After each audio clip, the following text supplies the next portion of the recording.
కవిత arrest case ఆ ప్రభావం కూడా ఉన్నది. ఇప్పటికీ కంటిన్యూ అవుతున్నదని ఒక భావన ఉంది. నిజంగానే కంటిన్యూ అవుతున్నది అట్లా నెగిటివ్? ఉంటుంది. ఎందుకుంటుంది అంటే 18 ఇయర్స్ నుంచి 35 ఇయర్స్ మధ్యలో ఉన్న నయా ఓటర్స్, కొత్త ఓటర్స్, న్యూ ఓటర్స్ వీళ్ళెవరు కూడా టీఆర్ఎస్ చరిత్ర కానీ టీఆర్ఎస్ ఉద్యమాలలో కానీ పెద్దగా పాల్గొన్న వాళ్ళు కాదు. కొంతమంది ఉంటే ఉండొచ్చు స్టూడెంట్స్ అట్లా. బట్ ఈ సెక్షన్ ఏంటంటే అంటే పార్టీ పెట్టినప్పుడు చిన్న చిన్న పిల్లలు ఉన్న వాళ్ళంతా కూడా ఇవాళ 25 ఇయర్స్ దాటారు. పార్టీ పెట్టినాక ఓ 8 ఏళ్ళలో పుట్టిన వాళ్ళు కూడా ఇవాళ ఓటర్స్ అయిపోయారు. కాబట్టి వాళ్ళల్లో ఈ మీడియా ప్రచారం యొక్క రోల్ ఎక్కువ ఉంటుంది. అంతా ఇవాళ యూత్ మీద సోషల్ మీడియా ఇంపాక్ట్ బాగుంది. సోషల్ మీడియాలో ఆమె మీద చాలా నెగిటివ్ ప్రచారం జరిగింది. వాస్తవంగా న్యాయస్థానం దోషిగా తేల్చేదాకా కూడా ఆరోపణలుగా చూడాలి తప్ప నిజాలుగా చూడకూడదు. కానీ ఇక్కడ ఏమైందంటే కేసు పెట్టగానే లిక్కర్ రాని అని చెప్పి సోషల్ మీడియాలో ఇష్టం వచ్చినట్టుగా ప్రచారాలు మొదలైనవి. కొంత యూత్ మీద, ఆ యూత్ ఓటర్స్ మీద, మహిళల మీద ప్రధానంగా దీని ప్రభావం పడ్డది. ఎంతో కొంత నేను కౌంట్ చేస్తే 26 కారణాలు వచ్చాయి. కేసీఆర్ గారు ఎందుకు పదవిని కోల్పోయారు, ముఖ్యమంత్రి పదవి 26 కారణాలనే. అందులో ఇది కూడా వన్ ఆఫ్ ది రీజన్. అంటే మీ లెక్కన కవిత ప్రభావం ఓన్లీ ఒక కారణం మాత్రమే. అంటే ఏ కారణం డామినేట్ చేసింది అనేది మనం అనలైజ్ చేయాలనుకుంటే మళ్ళీ దానిలో డెప్త్కి వెళ్ళాలి. But one of the top రీజన్స్లలో అది కూడా ఒకటి కవిత విషయం. మరి ఇంత నెగిటివ్ షేడ్ నోడు కవిత రాజకీయ పార్టీ పెట్టి రాణించగలరా? అంటే ఇక్కడ ఎట్లుంటుందంటే టీఆర్ఎస్ ఉమ్మడిగా ఉంటే అధికారంలోకి వచ్చే అవకాశాలు 50%. మళ్ళీ చెప్తున్నా, టీఆర్ఎస్ ఉమ్మడిగా ఉంటే అధికారంలోకి వచ్చే అవకాశాలు 50%. ఒకవేళ అంటే ఇప్పుడున్న సిచ్యువేషన్ను దృష్టిలో పెట్టుకొని 3.5 సంవత్సరాల తర్వాత ఎన్నికలు జరుగుతాయనే ఉద్దేశంతో చెప్తున్నాను నేను. ఐజాన్ టుడే ఎన్నికలు జరిగితే టీఆర్ఎస్ అధికారంలోకి వస్తుంది. ఇప్పటికిప్పుడు ఎన్నికలు జరిగితే టీఆర్ఎస్ అధికారంలోకి వస్తుంది. కానీ 3.5 సంవత్సరాల తర్వాత జరిగితే పరిణామాలు చాలా వచ్చే అవకాశాలు ఉన్నాయి. ఏ పరిణామాలు రావచ్చు? ఇంకా 2-3 పార్టీస్ వచ్చే అవకాశాలు ఉంటాయి. అందులో చంద్రబాబు బీజేపీ ఒక కూటమికి ఏర్పడే అవకాశం ఉంటుంది. జనసేన ఇండిపెండెంట్గా వస్తుందా, కూటమిలో భాగంగా వస్తుందా అనేది ఆంధ్రాలో ఉన్న జనసేన టీడీపీ వాళ్ళ దోస్తీని బట్టి ఉంటుంది. ఎందుకంటే నిన్న ఒక లోకల్ బాడీకి సంబంధించిన ఒక ఉన్నతమైన స్థానానికి నిన్న మళ్ళీ ఎన్నిక జరిగినప్పుడు జనసేనకు ఆ స్థానాన్ని టీడీపీ వదిలిపెట్టింది. కానీ టీడీపీ వాళ్ళు మొత్తం ఆబ్సెంట్ అయిపోయారు.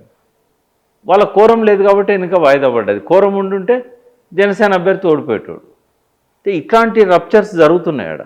ఎప్పటిదాకా వీళ్ళు కలిసి ఉంటారు అనేది సంశయం. కాబట్టి బీజేపీ మరి జనసేనతో ఉంటుందా, టీడీపీతో ఉంటుందా? తెలంగాణకు సంబంధించినంత వరకు టీడీపీతో ఉంటేనే బీజేపీకి లాభం. ఇప్పటికి ఓట్ బ్యాంక్ ఉంది టీడీపీకి.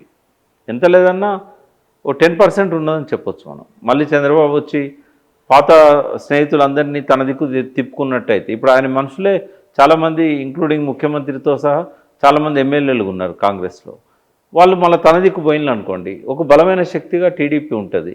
బీజేపీ కూడా 3 టర్ములు కేంద్రంలో ఉన్నది కాబట్టి, ఇక్కడ చాలా మంత్రి పదవులు కూడా ఇచ్చారు కాబట్టి డెఫినెట్గా వాళ్ళ హోల్డ్ వాళ్ళకు ఉంటుంది. ఇవాళ సిచ్యువేషన్ 3.5 సంవత్సరాలల్లో మారొచ్చు అనేది. రెండవది, ఒక ప్రతిపక్ష పార్టీగా ఎంత ప్రయత్నం చేసినా కూడా బీఆర్ఎస్ హరీష్ రావు లాంటి వాళ్ళను, కవిత లాంటి వాళ్ళను సమన్వయం చేసుకోకపోతే, ఇందులో నుంచి ఏదైనా ఒక కొత్త పార్టీ పుట్టుకొస్తే అప్పుడు బలం తగ్గుతుంది, బీఆర్ఎస్ బలం తగ్గుతుంది.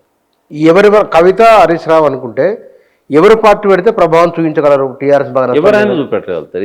ఇద్దరిది కూడా ఉంటుంది ఇంపాక్ట్. ఒకవేళ స్పెక్యులేషన్స్ను కాసేపు నిజం అని నమ్మితే హరీష్ రావు గారు పార్టీ పెట్టినా, కవిత గారు పార్టీ పెట్టినా అది వర్టికల్ స్ప్లిట్కి దారితీస్తుంది. ఇద్దరి సమప్రాధాన్యత ఉందా పబ్లిక్లో, ప్రజల్లో ఉన్న అభిమానం? అంటే సపోజ్ హరీష్ రావు గారు, కేసీఆర్ ఒక దిక్కున్నారు అనుకోండి, అప్పర్ హ్యాండ్ అవుతారు వాళ్ళు. కవిత పార్టీ పెడితే ఒక పార్టీకి ఉంటుంది, అది ఆమె ప్రభావం కొన్ని కాన్స్టిట్యున్సీలలో ఉండొచ్చు. అప్పుడు విజయశాంతి తల్లి తెలంగాణ పార్టీ లాగా ఉంటుందా, ఒక ప్రభావం ఉంటుందా? అట్లా కంపేర్ చేయలేము మనం. ఎందుకంటే తల్లి తెలంగాణ వ్యవస్థాపకురాలు తెలంగాణ కాదు కదా, గతంలోనే మాట్లాడుకున్నాం కదా. తెలంగాణను ఓన్ చేసుకున్నందుకు ఆమెకు డెఫినెట్గా సలాం చేస్తానండి. కానీ ఆమె తెలంగాణ మట్టికి ఏం సంబంధం లేదు. వాళ్ళ అమ్మకు ఉన్నది తప్ప ఆమెకు లేదు. కానీ తెలంగాణ ప్రజలు టీఆర్ఎస్ను లేదా బీఆర్ఎస్ను కాదని మరొక పార్టీకి అవకాశం ఇస్తారా? అప్పర్ హ్యాండ్ బీఆర్ఎస్దే ఉంటుంది. బీఆర్ఎస్దే అప్పర్ హ్యాండ్ ఉంటుంది డెఫినెట్గా. కానీ హరీష్ రావు లాంటి బాగా జనాదరణ ఉన్న వ్యక్తి ఆయన ఒకవేళ పార్టీ పెట్టినట్టయితే మనము వర్టికల్గా స్ప్లిట్ అయిద్దని చెప్పొచ్చు. బట్ హరీష్ రావు కేటీఆర్ కవిత ఒక దిక్కుండి, కేటీఆర్ కేసీఆర్ ఒక దిక్కుండి, కవిత ఒక దిక్కు అయితే కనుక ఒక స్ప్లిట్ అయితే వస్తుంది, కొంత ప్రభావం ఉంటుంది. కానీ వర్టికల్ స్ప్లిట్ కాదు. అన్ని నియోజకవర్గాల్లో ఈక్వల్గా పార్టీ చీలడం అనేది ఉండదు. ఎందుకంటే పార్టీ చీల్చాలని కవిత గారు అనుకోవట్లేదు. తనకంటూ తన క్యాడర్ని తను తయారు చేసుకుంటున్నారు. ఎప్పటికీ ఉంది ఆమెకు మొదటి నుంచి కూడా. అయితే మొన్న మీడియా కాన్ఫరెన్స్లో కూడా నా మీద కావాలని పార్టీలో ఉన్న వాళ్ళే ఇటువంటి ఆరోపణలు చేస్తున్నారు అది ఇదని ఆమె కొంచెం గట్టిగానే మాట్లాడారు. అంటే పార్టీ పెట్టాలనే ఆలోచన ఐజాన్ టుడే ఇద్దరికీ లేదు. కానీ రాబోయే రోజుల్లో వాళ్ళల్లో ఏమన్నా మార్పు జరిగే ఆలోచనలల్లో పెట్టాలని అనుకుంటే మాత్రం ఇటువంటి పరిస్థితి ఉత్పన్నమైందని మనం మాట్లాడుకుంటున్నాం. అంటే కవిత కేసీఆర్కి 5 పేజీల లేఖ రాసిందని, ఆ లేఖలో చాలా విషయాలను ఒక ప్రచారం ఉంది. ప్రచారం ఉంది కానీ నాకైతే దాని గురించి ఏమి ఇన్ఫర్మేషన్ లేదు. వాళ్ళ మధ్య ఏమన్నా కోల్డ్ వార్ జరిగితే జరిగే అవకాశం ఉంది, అంతవరకు చెప్పగలుగుతా. కోల్డ్ వార్ అంటే పవర్ కోసం మా మాట ఒకరి మాటను ఒకరు లక్ష్య పెట్టకపోవడం లాంటి. బీజేపీ కవిత లేదా హరీష్ రావు ఇద్దరిని ఎవరిని పార్టీలో తమ వైపు తిప్పుకుంటే కనుక రాజకీయ సమీకరణ ఎట్లా ఉండవచ్చు? బీజేపీకి బలం పెరుగుతుంది, పవర్లోకి రావచ్చా? ఇవాళ వాస్తవంగా చెప్పాలంటే బీజేపీకి ఐజాన్ టుడే కాన్స్టిట్యున్సీలలో క్యాండిడేట్సే లేరు నిలబెడదామంటే. ఒక 30-35% కాన్స్టిట్యున్సీస్ అన్నీ కూడా క్యాండిడేట్ లేరు, బలమైన క్యాండిడేట్స్ లేరు. ఎవరికో ఒకరి పార్టీ కార్యకర్తకి ఇవ్వచ్చు కానీ బుచ్చన్నకు తెలిసిన క్యాండిడేట్స్ అయితే దొరకరు. వాళ్ళకు 100 సీట్లలో 100 సీట్లలో దొరకరు. 100 సీట్లలో దొరకరు. ఒక 30-35 సీట్లలో దొరుకుతారు. అంత ఇంత పేరున్న వాళ్ళు మీడియాలో ఇప్పటికి కొంత తెలిసిన పేర్లు. ఆయన కేసులో అరెస్ట్ అయిన తర్వాత విస్తరిస్తున్న ఒకనొక పార్టీ ఆగిపోయింది, నెగిటివ్ షేడ్ వచ్చింది.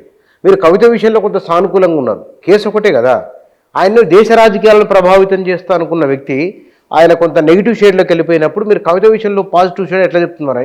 అంటే కవితకు కేజ్రీవాల్కి తేడా ఉంటుంది. ఎట్లా అంటే కేజ్రీవాల్ ఏమో ఒక డిసిషన్ తీసుకున్న వ్యక్తి. అక్కడ ఆ లిక్కర్ సంబంధించినంత వరకు పాలసీని మార్చి ఒక ముఖ్యమంత్రిగా ఆయన దాన్ని పూర్తి బాధ్యత వహించాల్సిన వ్యక్తి.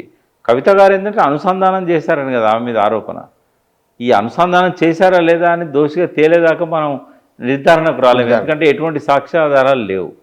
కేజ్రీవాల్ దగ్గరనేమో జీవోస్ ఉన్నాయి, ఆయన ప్రభుత్వం ఇచ్చిన జీవోలు ఉన్నాయి. అంటే పాలసీ మార్చాడు కాబట్టి ఆయనను దోషిగా చూపెట్టే ప్రయత్నం ఈడీ చేస్తున్నది. ఆయన దాన్ని డిఫెండ్ చేసుకుంటాడేమో, నేను మార్చడం వల్ల లాభం తెచ్చాను నష్టమేం తేలేదని చూపెట్టుకోగలుగుతాడు ఆయన. అది మంచిగా జరిగింది, చెడేం జరగలేదు. దానివల్ల రెవెన్యూ పెరిగింది ఢిల్లీ ప్రభుత్వానికి. మరి ఎందుకు తప్పుపట్టాలి? ఇంకోటి, ఒక క్యాబినెట్ పాలసీని ఎట్లా ప్రశ్నిస్తారు? అన్లెస్ ప్రూఫ్స్ లేకపోతే ఎట్లా ప్రశ్నిస్తారు? ప్రూఫ్స్ విషయంలో ఈడీ ఫెయిల్ అయింది. అటు మనీష్ సిసోడే విషయం కావచ్చు, కేజ్రీవాల్ విషయం కావచ్చు, కవిత విషయంలో కావచ్చు. కాబట్టి ఇది పొలిటికల్గా కక్ష తెచ్చుకోవడానికి పెట్టిన కేసులాగానే మిగిలిపోతుంది లాస్ట్కి. అక్కడ అరవింద్ కేజ్రీవాల్ మీద ప్రూవ్ కాదు, ఇక్కడ కవిత గారి మీద కూడా ప్రూవ్ కాదు.